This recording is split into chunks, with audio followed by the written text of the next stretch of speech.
Ask, so you do get some initiation later on for some of those team fights. You've got the Thresh as well, which makes it a lot easier to utilize that. You can even have some great flank angles with the land.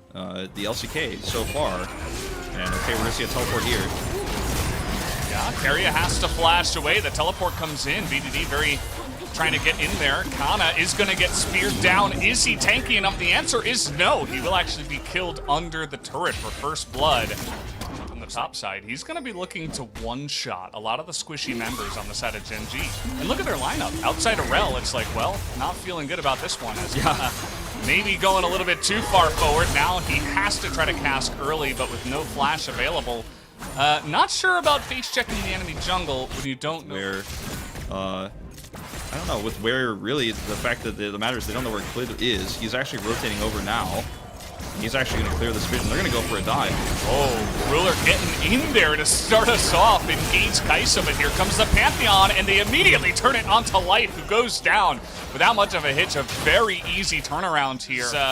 There's so much gold that's just bleeding into the pockets of Gumayusi in this game. 610 more as the Rift Herald that was taken earlier on. That could have been used to get more of these plates earlier on, maybe even get First Blood turret, but put down later after they go for the failed gank down on the bottom side. They're still going to be able to take down this turret and all of its... And again, what the Camille offers in side laning, the Gragas is going to have in terms of team fights later on, as he is building damage, he is going to have great engage. You know, remains to be seen if they can do that, because right now, from ahead in the mid game with one... So it's like, okay, well, nice trade, Ruler. You want to fight again? Flash comes in from Keria. Keep in mind, this is 2v3 right now, but with the Pantheon on the map here, he immediately gets into that back line, and we've got lanterns, we've got flashes. That's what T1 say. Trying to sell everything to Gen G, who do not want to have any of it. Faker maybe going a little bit too far, but eventually does get that kill, and a really fantastic cast comes out from Kana, pushes BDD away, keeps Faker alive, and now Rascal out here all alone. He's got Klid on the right side, but Klid not able to do much at all in this game on the Nidalee so far. Oh, Rascal still on the run. He's... As, I don't know if this is just a never-ending chase. Yeah, I don't know if there's a happy ending here for Rascal, but he is buying a lot of time for his team as the Drake does spawn here. So this puts T1 in perfect position to force that Cloud point. But what a beautiful engage from Keria. I mean, perfect flash engage in, sets up the box. We'll probably get a replay of it later. I'll break it down further because at the moment we're still fighting over this Drake as Keria gets the lantern set up. Oh boy.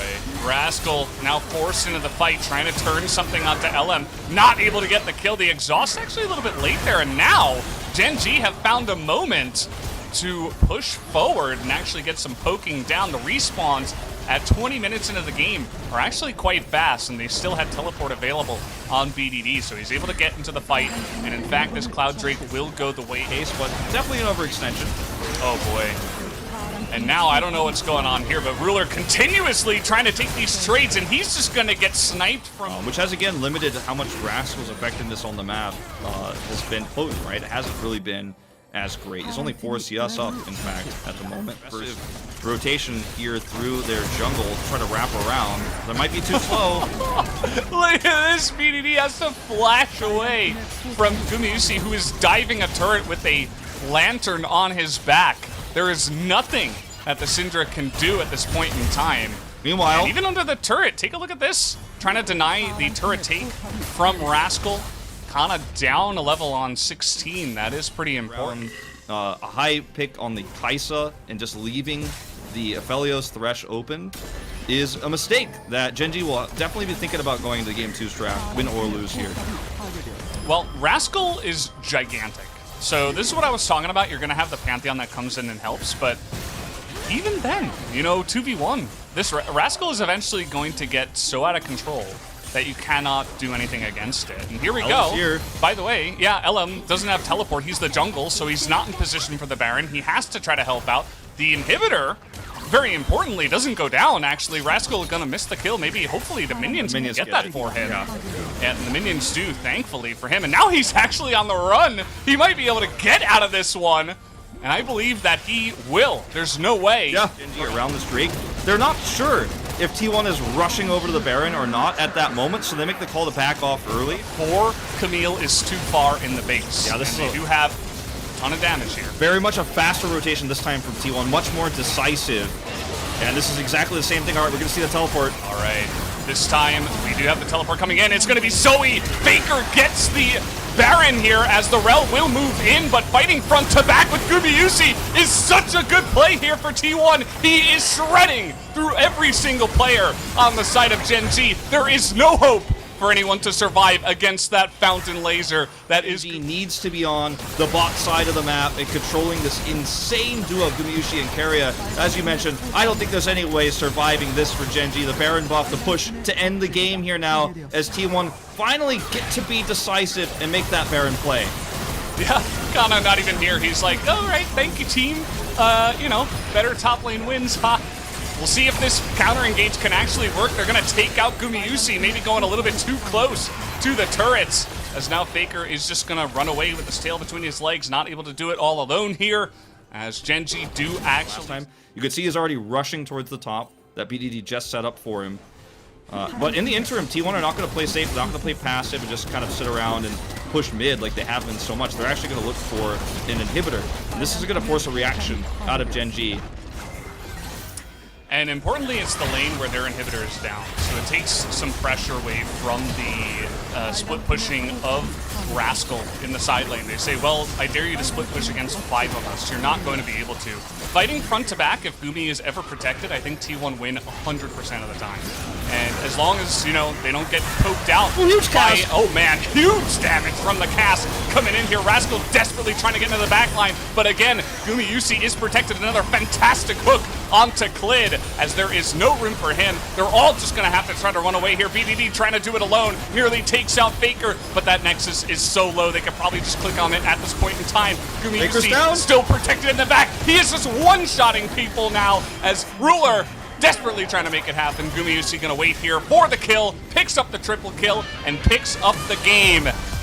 And man, what very interesting picks coming out here from Gen G. This is really, really interesting. It feels like it's a pick that's designed to be looking to try to force out that flash, but Faker very calmly just going to sidestep the orb as level 2 hit here first down in the bottom side. This looking to get on top of Gumayusi now with the ignite. The flash comes in and life is just going to get first blood onto Gumayusi. And Sailor that's confident in the mid lane, it is going to be Faker. And nice little bait coming in here from Kana. He's looking to turn the tables from game number 1. Rascal is going to get that double slice and dice away, and he's still got flash available, but he doesn't use it and gets engaged upon by the flash from the cannon wave, but down 20 CS already. Bot Cryo means that Clid takes the mount. The lead is too big. The advantage is 30 CS up right now for Ruler.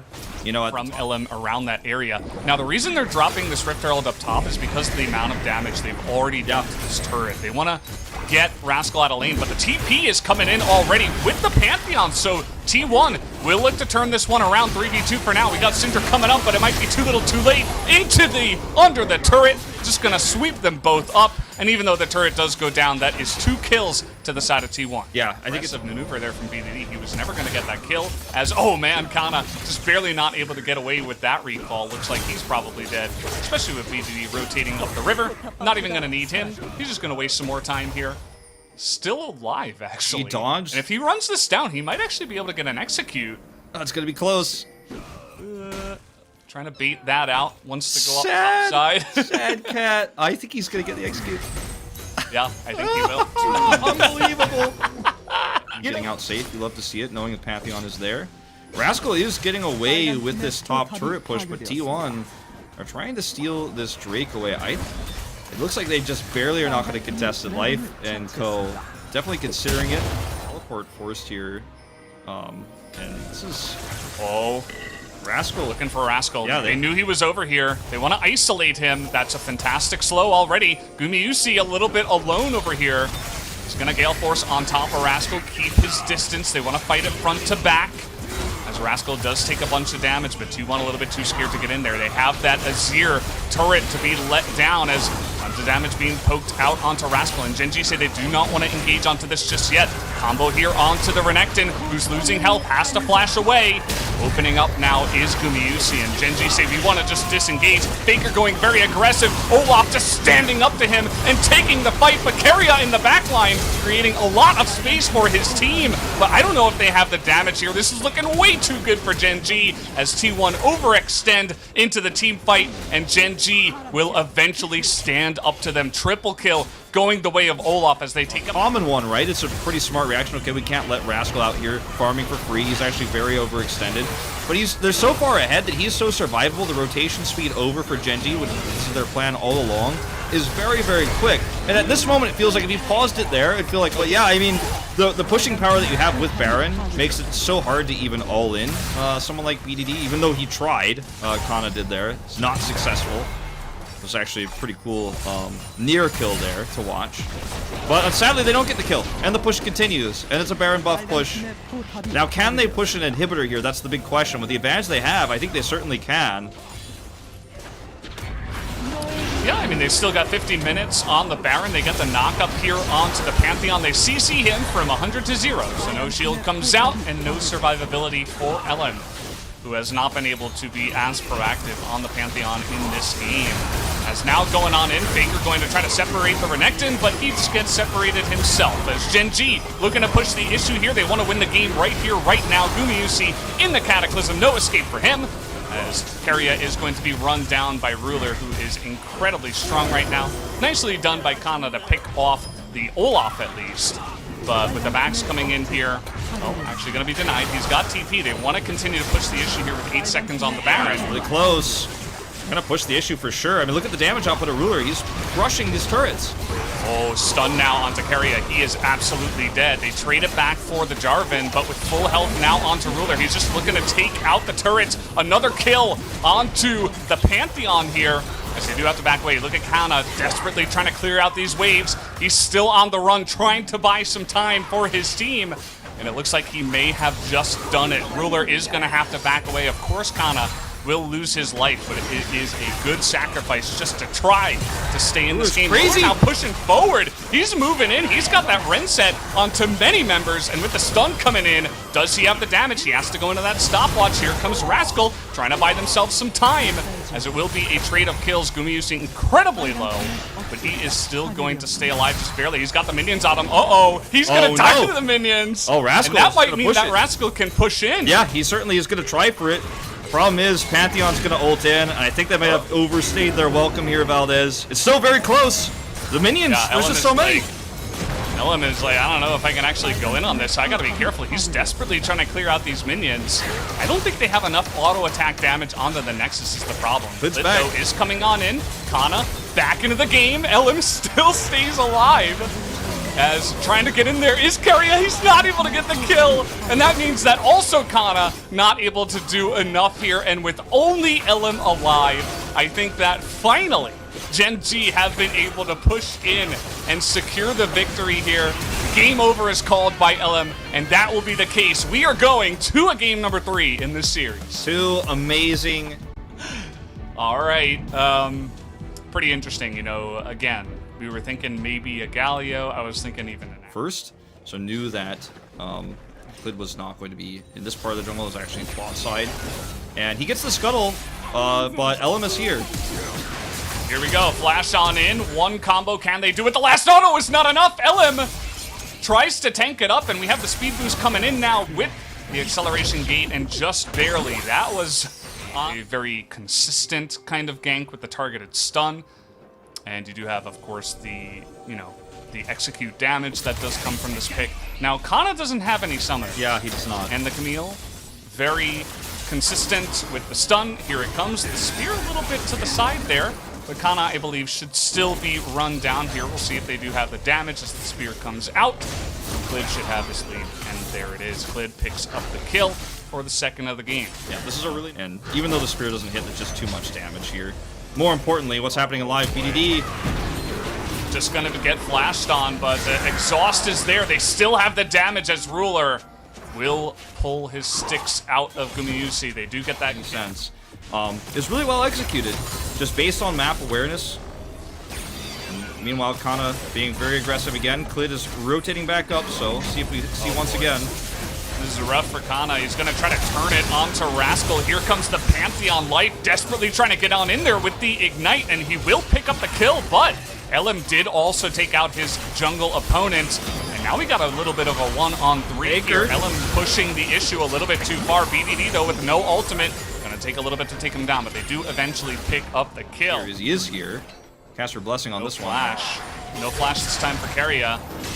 Oh, the hook! Okay, there we go. Hook is going to land, but we do have the Fate's Call coming in. Ruler looking to potentially counter-engage, but the sleep on the life, he throws himself in to the danger.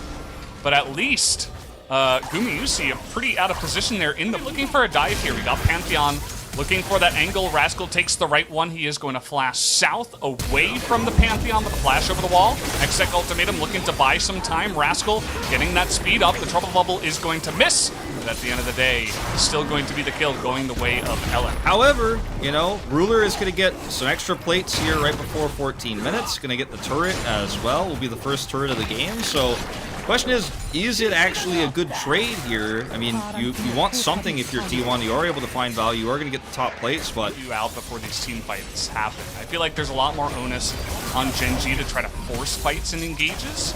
And if they don't have it, it might not go their way. As we're looking to just burst down Rascal, LM, the Ninja Pantheon. They were not expecting that, and easily able to shut down the Camille once again for his third death. And just again, giving even more gold into the pockets of these hugely, the guys that are going to have huge remote damage as this game comes along in the mid game. And again, without, she can just kind of burst you down at range, but T1 have the range advantage on her as well. So even though BDB has a nice amount of farm in here, you want to have hard engage, you want to have tools to enable your engage, and you just lost the big one right there.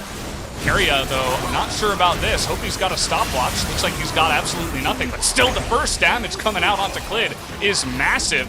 Looking to turn it now onto Kana, who's kind of caught here all alone. The gameplay button out of the Syndra is going to just burst him down. This is going to immediately create that 4-on-3. You see Faker and Gumayusi trying to just shell at them from the backline, and LM surviving for an incredibly long time.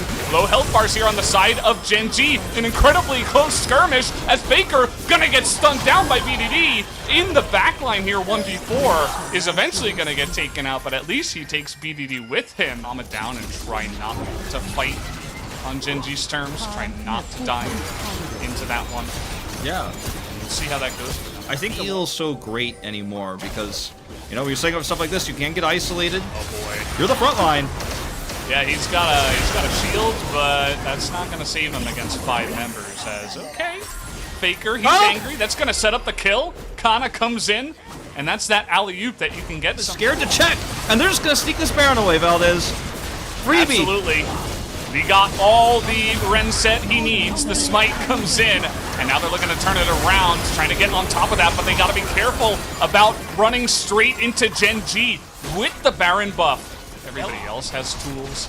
The sustain on the Callista, you get the Banshee's Veil on the Syndra. But I suppose not this game for Klid, it looks like. But either way, trying to push the issue here. Want to engage onto Kana as life nearly dies. But again, many tools for him to try to survive in these team fights. Has a Zhonya's himself. Yeah, I actually really like what you're saying there. If you had the extra heals and the sustain, a lot of these situations where you're trying to slowly push in to end the game becomes so difficult, right? This is not the first time we've seen a game like this where the team has a pretty nice lead, but just it's so difficult to close out even with Baron buff because the enemy team has so much siege damage, so much poke. And for you to use your comp correctly to engage into their base is just almost impossible. Reminds me of that Afrika DRX game that you and I commentated last week that went supreme late game. We might be in for another one of those situations here, just because it's so difficult for Gen G to close out this game. It's unstoppable force. It's actually really a good thing that you mentioned is we are going to see Keria be extremely aggressive here. Not going to find anything. This is actually really risky. Oh, no. Okay. Klid, what is going on? Why are you there? That might just be the key that T1 needed. We're not going to see that hook land, but already 2 kills, and Elam has found backline access. Now, he's alone, as Rascal is going to be alone as well. Elam going to just try to survive. Will dodge his teammate's lantern and die. So, not going to be the case there. T1 got to poke them down and chase them. A sleep does go off onto life here. So much burst damage, but he's going to survive. This could be the go button here. They're going in. All right, Elam is going to get engaged upon Life. The only one, a 3-man play coming in from Karya, but he gets burst down immediately as Life is going to engage. The double knockup with the flag and drag is massive, and now Gumayusi all alone trying to 200 years. He is not going to be able to. Gen G, they find the engage that they were looking for. Life smurfs it so hard in this team fight, and they might just be able to push it in the game. You know what I said earlier when I said, look, this team fight they had on Drake way earlier, where I said it shows that functionally this team can fight. It's so difficult to execute. The CC they have is hard to actually pull off, but Life pulls it off in a phenomenal last minute, last hope fight here for Gen G to close this one out early. Pulls it off here, and they are going to wipe T1 and close this series out. But what a phenomenal game played by both sides. Vision control, though, beautiful for Gen G, executing this composition, getting an early lead.